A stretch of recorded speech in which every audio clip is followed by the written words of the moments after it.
And then you've also got a New England Patriot update. The New England Patriots, my New England Patriots, your New England Patriots, have signed Jacoby Brissett at the quarterback position. Jacoby Brissett has signed a 1-year, $8 million deal worth up to $12 million to be the starting quarterback of your New England Patriots in 2024. And as a Pats fan, I'm pumped because I like Jacoby. I like Jacoby Brissett. I've been saying for years when he was on Cleveland and Indianapolis that Jacoby Brissett is underrated. I said last year, why is this guy not playing? I don't understand how Sam Howell is playing over this guy when every time Sam Howell gets hurt or sucks, Jacoby goes in and he plays better than him. Put him in, coach. So Jacoby Brissett at 31 years old, turning 32 in December, has been around the NFL as a bridge quarterback and a high-end backup. And recently, he's been playing the best football of his career. People may recall that he started not once, but twice for the Indianapolis Colts in 2017 and 2019. He won 4 out of 15 games in 2017 as a second-year pro when he was traded from New England to the Colts to start that year. And he had 13 touchdowns to 7 picks. He was sacked a league-high 52 times as a second-year pro. Since then, he's gotten a lot better, but that was a tough situation for him, I believe, with the whole Andrew Luck scenario there in Indianapolis. Then a couple years later, he gets back the job in Indianapolis and actually plays pretty well to the point where they win 7 games out of 15. So he played 15, he won 7, he was 7-8. And he throws 18 touchdowns to only 6 picks, 2,900 yards, and is a good game manager. 2 fourth-quarter comebacks, 2 game-winning drives that year, and nearly makes the playoffs, or at least competes, and gives them a solid season. That was still going through the whole Andrew Luck scenario there in Indianapolis. Then he doesn't really play in Indy in 2020.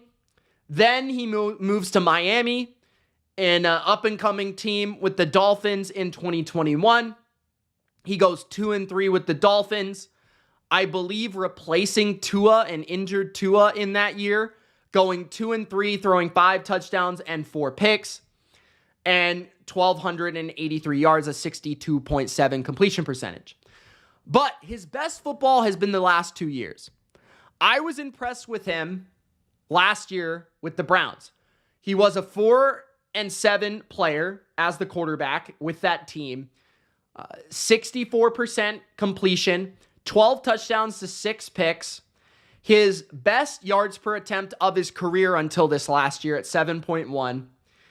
And overall, 2 game-winning drives, 2 fourth-quarter comebacks.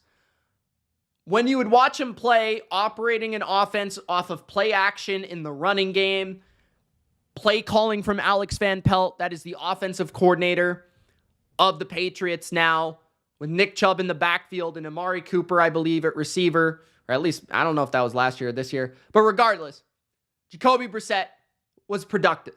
He goes to be a bridge quarterback / high-end backup for Washington once again.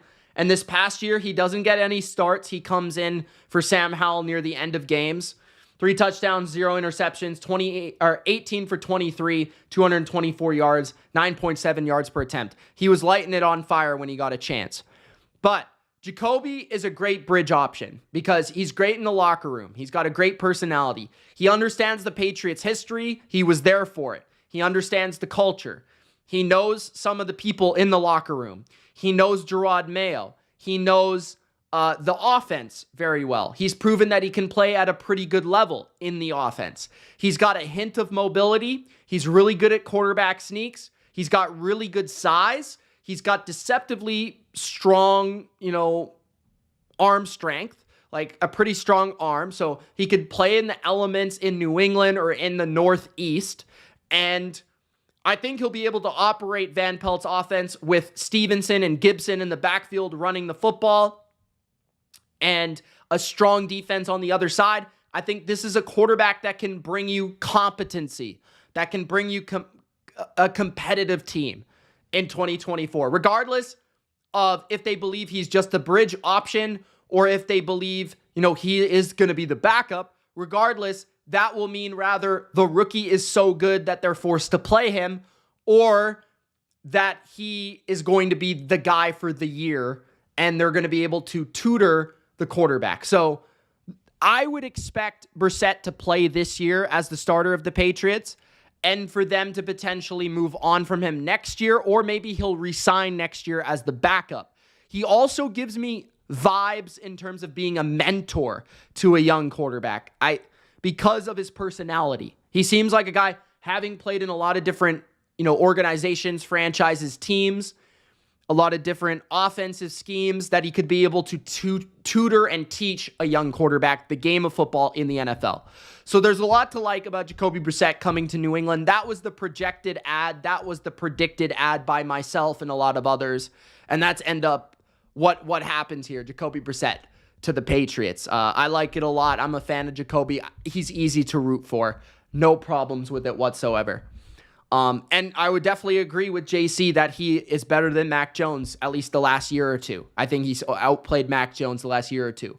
So, yeah, I would agree with that. The other signing that the Patriots made, just to collectively get through the New England Patriots here, and so that I can stop talking and going on and on about my team, Antonio Gibson was signed by the New England Patriots today, and I brought him up already. Gibson is a running back, formerly of the Commanders, signed a 3-year deal, $11.25 million, including $5.3 fully guaranteed. This is one of the most low-key signings of the day.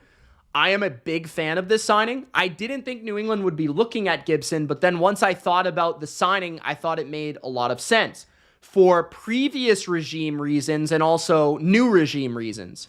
So I think a lot of the previous regime reasons people are going to point out that you've probably already heard if you're a Patriots fan. He's a wide receiver turned running back. He played wide receiver in college football, turned into a running back in pro football. And he became a really productive one in the first 2 years of his career at Washington. He ran for 795 yards in his rookie campaign for 11 touchdowns and 4.7 yards per carry. That's a really good season in the NFL. On only 170 attempts, by the way. He also caught 36 catches for 247 yards in his first season with Washington. That was 2020 at 22 years old in 2020. Then, in his second season at 23 years old, he had 1,000 yards. 1,000 yards, 37 yards that year, 7 touchdowns.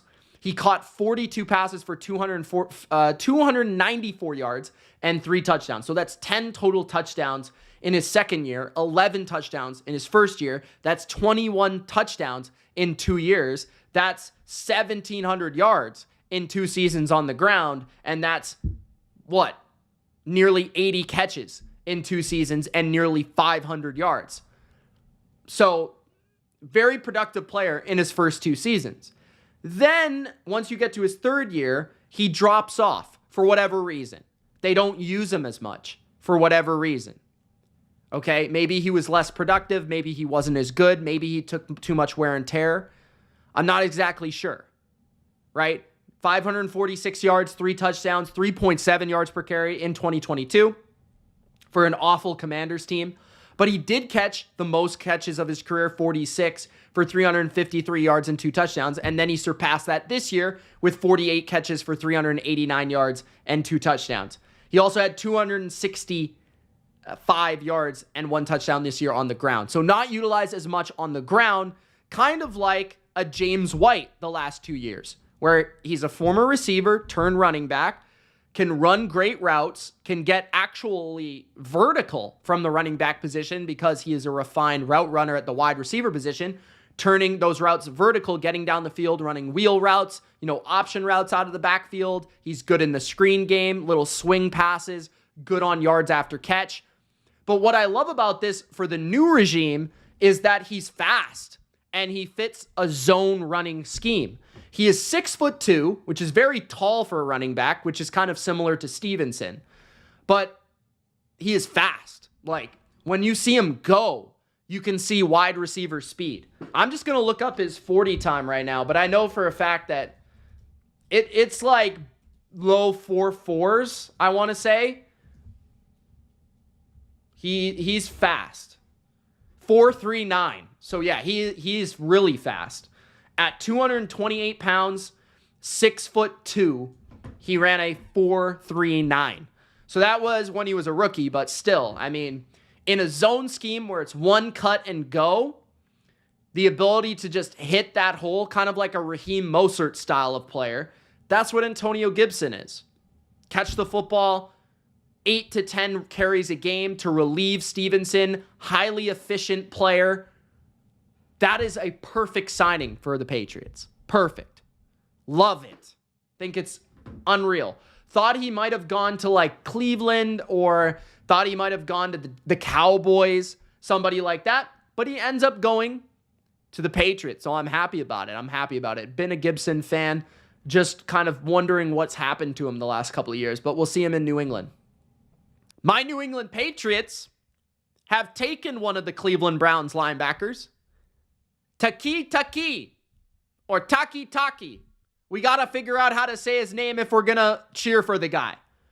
But what I know is that he is a very well-respected player among the Cleveland locker room over the past few years, and a leader at that linebacker position. 608 snaps, graded 32nd in the NFL by PFF last year at linebacker, 36th the year before. He is mostly known for his coverage ability. He is a little bit smaller than a typical Patriot linebacker at 6'1", 238.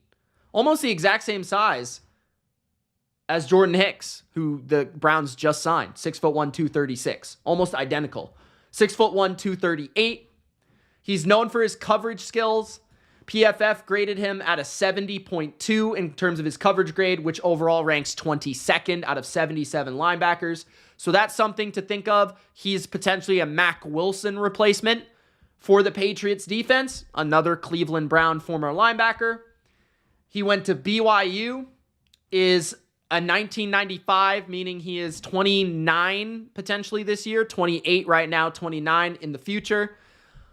Solid signing by the Patriots. It's a solid linebacker, not going to be super expensive, takes the role of Mack Wilson, good in coverage, and I think really well respected by Cleveland. So going to be good in the locker room. Gerard Mayo adds to his linebackers. You know that he's going to be all about them because he is a linebacker. So TakiTaki is a Patriot.